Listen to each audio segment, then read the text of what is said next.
แต่น้ำตาตกพึบข่อยก็เอากินห้อยเอาขี้ดินห้อยใส่หัวได้แล้วก็แบนสำหรับเฮานี่แหละเนาะน้องเสวเรมาฟาเมเบลตอนอายุ18 19นี่โยก็ถือว่านางฟ้าในใจเฮาเลยเนาะเสินสิเอาเป็นเมียคันสิเอาเห็นเมียบ่เนาะ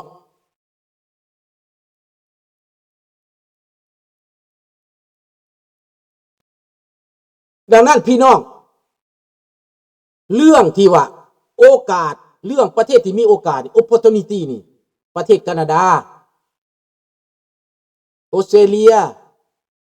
ฝรั่งเศสก็โอเคอยู่อเมริกานิวซีแลนด์เยอรมันเห็นบ่แม่นได้โอกาสเบิดประเทศเหล่านี้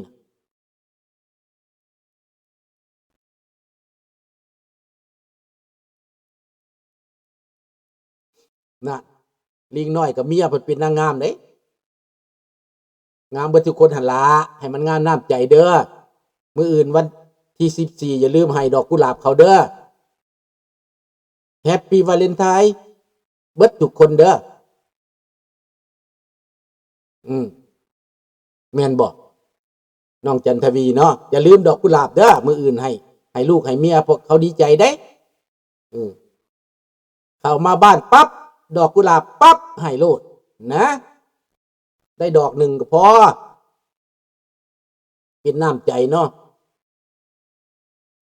โอ้ยจักสิเว้าไปยังการเลือกตั้งในลาวข่อยฮอดบ่อยากเว้าซ้ำนะ no comment นะพวกเจ้าคิดว่าเป็นการเลือกตั้งไว้ในลาวพวกเจ้าเสียมาสู้มันเสียเวลาหยังข่อยบ่สู้บ่เว้าพอดีนะการเลือกตั้งในลาวบ่เว้าพอดีนะบ่มีความจำเป็นนะแม่นบ่ล่ะมีความจำเป็นได้พวกเจ้าเห็นบ่ลุงเอาลงในเพลงนั่นน่ะแม่นป้ากับลุงเนี่ยตัวจริงแน่น่ะ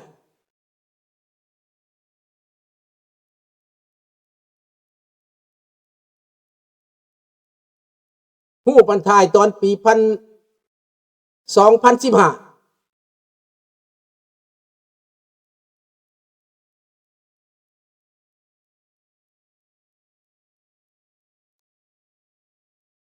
แม่นละเลือกตั้งอุปโลกค่อยว่าอยากเว้าดอกเลือกตั้งในลาวจักสิเว้าหยังมันบ่มีความหมายนะมัน no sense ว่าซั่นไปบ่มีความหมายอายบ้านอายเมืองเขาค่อยอายบ้านอายเมืองเขานั่นคือประเทศไทยนี่ก็พอสิอยากเว้าอยู่อย่างน้อยเขาก็มีการเลือกตั้งอย่างน้อยเขาก็มีการเปิดกว้างให้ดีเบตกัน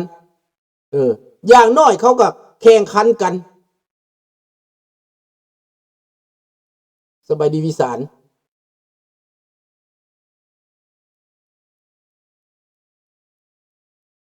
แม่แล้วบ่สนใจเลยแหละลุงนี่บ่ให้ความสำคัญกับเลือกตั้งอันนี้ได้เพราะมันแม่นลากตั้งอันนี้นะ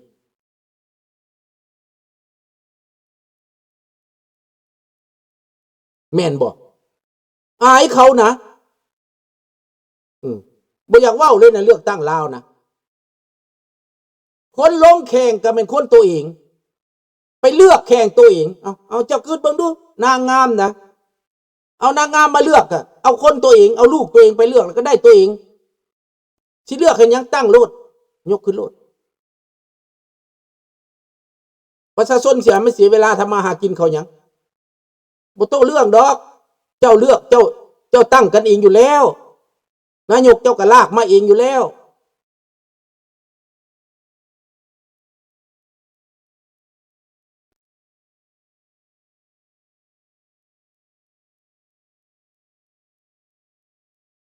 แม่นแล้วได้ผู้ใดมากกะแลนขอทานแม่นพวกบ้าแม่นบ่นี้ดังนั้นพี่น้องติดตามประเทศเวเนซุเอลาเปิดประเทศบ่ทันพอปี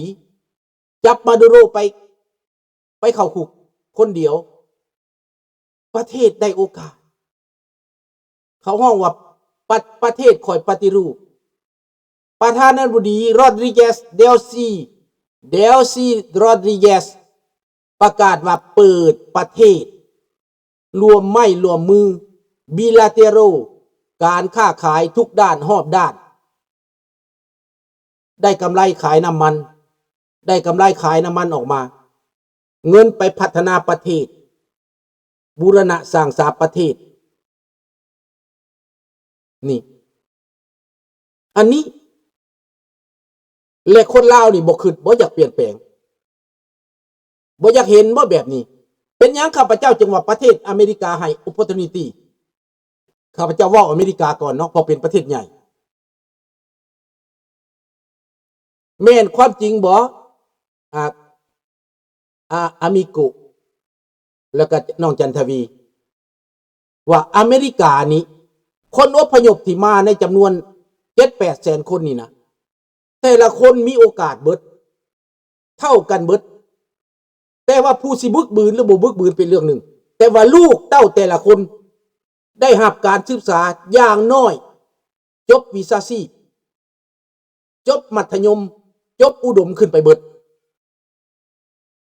จบมหาลัยตั้งหลายพันตั้งหลายหมื่นตั้งหลายแสนอย่างน้อยครอบครัวหนึ่งก็มี1 คน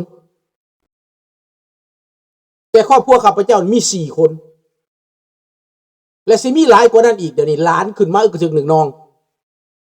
จบมหาลัยนี่อันนี้แหละเขาว่าประเทศที่ให้โอกาสให้ opportunity อยู่เมืองลาวบ่มีโอกาสถ้าบ่มีเงินถ้าบ่มีเส้นถ้าบ่มีสายถ้ายากจนแล้วแม่นบ่มีโอกาสดังนั้นสหรัฐอเมริกาเป็นประเทศที่ให้โอกาสคนแม้แต่คนชาวไร่ชาวนาที่มาจากเมืองลาวคนอยู่บ้านเดียวกันอยู่เมืองเดียวกันข้าพเจ้าเห็นเขาถูกความรู้บ่มีแต่เขามาที่อเมริกาแล้วเขามีโอกาสเท่ากันกับเฮาข้าพเจ้าไปยามนี่นะน้องนุ่งรถเขาก็มีบ้านเขาก็มีรถก็ใหญ่กว่าข้าพเจ้าอีกเฮือนก็ใหญ่กว่าข้าพเจ้าอีกเขาบ่ได้มีความรู้ความรักหยังแต่เขามาแล้วเขาให้ลูกเขาเรียนเขาเองกับฝึกตัวเองก้าวกลายเป็นเว้าภาษาอังกฤษก็เป็นอย่างน้อยก็สามารถสื่อสาร communication ได้อย่างน้อยก็ฟังข่าวได้อย่างน้อยก็ไปเฮ็ดเวียกเฮ็ดงานได้มันเป็นประเทศที่ให้โอกาสจากคนธรรมดาจากคนที่มือเป่ามาจากประเทศลาวมามือเป่าน้องจันทวีบางคนก็ไปเรียนซะก่อนจักปีนึงเรียนภาษาบางคนก็บ่ได้เรียนไปเฮ็ดการโลดพวกที่ได้ภาษามาเป็นตัวอย่างพวกมีการศึกษาแล้วพวกทหารพวกพิรถพวกนั่นพวกนี้มาเขาก็บ่ได้เรียนเขาไปเฮ็ดการโลดแต่ว่าพวกนี้ผู้success ก็มีผู้บ่success ก็มีพวกมีความรู้แล้วเพราะว่าเขามาแล้วเขาเฒ่าแล้วอายุ60อายุ50แล้วเขาจะบ่อยู่ในวัยทำงานปานใดเรียนเก่งรัฐบาลช่วยเหลือให้บวกพร้อมเห็นบ่นั่นแหละเขาจะฮ้องว่าประเทศที่ให้โอกาสคน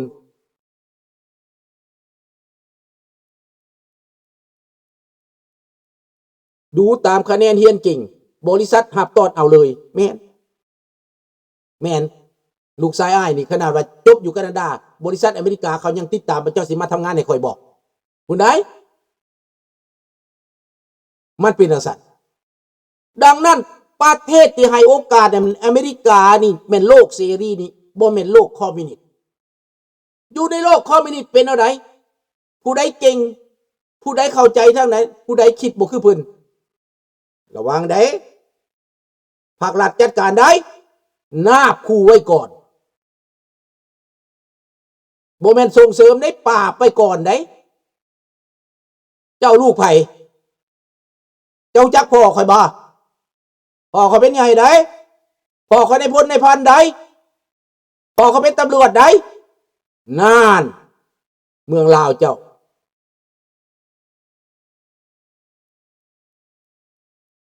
แม่นแล้วตัวไปเท่าใดก็ยิ่งทุกข์แม่นบ่แต่ประเทศที่เขาเปิดกว้างเห็นบ่เจ้าสิเป็นโม่งมาแต่เทิงผู้พุ่นเรียนหนังสือเก่งจบศาสตราจารย์เห็นบ่ นางมงที่ว่าเป็นเจ้าเมืองอยู่มินนิโซตาน่ะอยู่มินนาโพลิสบอกจบกฎหมายจบยังจบเขาห้องว่าจบสุดท้าย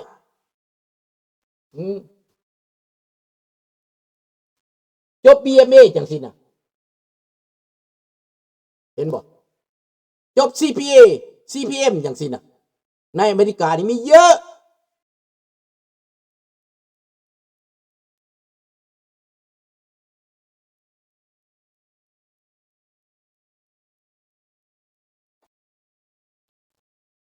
ดังนั้นพี่น้องให้เข้าใจโลดว่าโลกนี่เขาให้โอกาสเขาคนลาวได้โอกาสลูกสาวหลานอยู่รัฐอัลเบอร์ตาเป็นด็อกเตอร์ผ่าตัดเจเนอโรสปิโตมีหลายคนลาวนะมีหลาย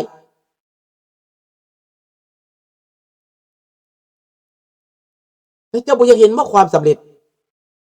เจ้าสิปิดตาปิดฝ้าไว้ให้มีแต่เจ้าอ่อนวะประเทศลาว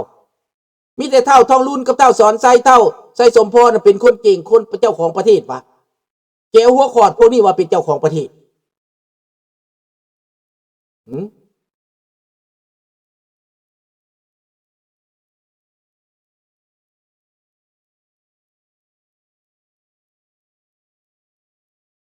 นั่นแหละอย่างน้อยประเทศไทยก็มีประชาธิปไตย 80% คือลุงเว้านั่นแหละยังบ่ขึ้น85ได้ยังบ่ได้ได้80ก็ดีแล้วถือว่ายังดีอยู่ไม่เลวถ้าเมื่อไรถึง90นี่โอ้สุดยอดเลย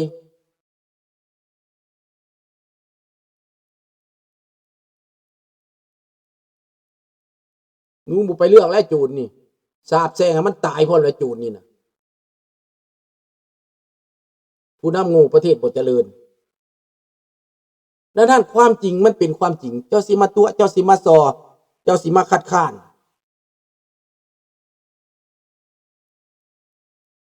เดี๋ยวนี้สิเห็นหมดแล้วหนุ่มเสรีเอ่ยโลกนี่ตาสว่างเบิดแล้ว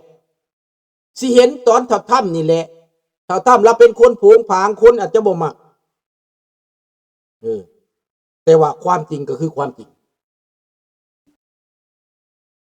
สำคัญคนเฮ็ดเวียกของเขาแม่นบ่แม่นเท่าถ้ำผู้เดียวได้รัฐบาลเขาเห็นบ่ในตอนนี้เขาเฮ็ดเวียกเขาจัดการเขาจะเห็นการเปลี่ยนแปลงในเวเนซุเอลาเขาจะเห็นการเปลี่ยนแปลงในคิวบาเขาสิเห็นการเปลี่ยนแปลงในอิหร่านบ่จักและเขาสิเห็นการเปลี่ยนแปลงอยู่ในเอเชียบ่จักเด้ออาจจะเร็วๆนี้ก็ได้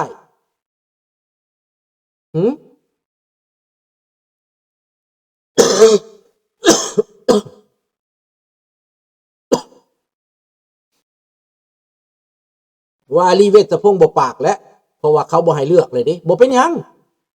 เหตุแนวอื่นสนับสนุนประชาธิปไตยเปลี่ยนใจใส่บันดอกใส่บัณฑิตได้ลงน้ำเขาอยู่บ่บาทนี่นะใส่บัณฑิตได้ลงบ่ใส่บัณฑิตบ่เคยเว้าในสภาได้ลงอยู่บ่ปากได้ลงอยู่บ่ได้บ่เขาเศร้าไส้แล้วที่บ่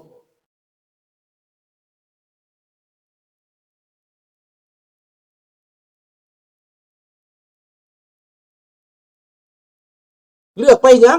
ก็คือลุงเว้าแล้วเลือกผู้สาวผู้เดียวอยากให้อเมริกาส่งโอมาอิหร่านโอมากลับประเทศลุงคิดว่าต้องกลับได้ขึ้นศาลเด้ต้องติดคุกเด้เขาบ่ส่งกลับละล่ะดอกติดคุกอันนี้ลุงว่าติดคุกมันมีการเกี่ยวพันกับยาเสพติดกับการคอร์รัปชันมันมีการนั่นหลายอย่างมันเป็นแก๊งแล้วติดคุกอันนี้นะแต่ต้องผ่านศาล